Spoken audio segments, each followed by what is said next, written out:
What's up everyone, in this video I'll show you how to activate your Tello SIM card.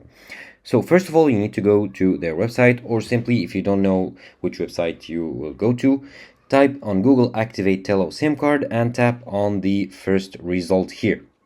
Now as you can see you are required here to enter your activation code, and alternatively you can tap on activate SIM at the top right if you are on a different page.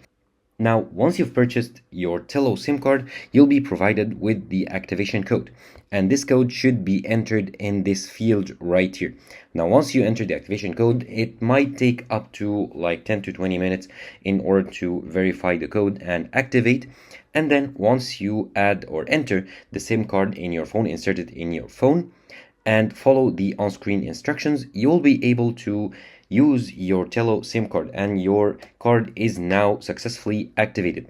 Now, once it's activated, you can go ahead to the dashboard on the Tello website to make sure it's successfully activated, and now you can start using it.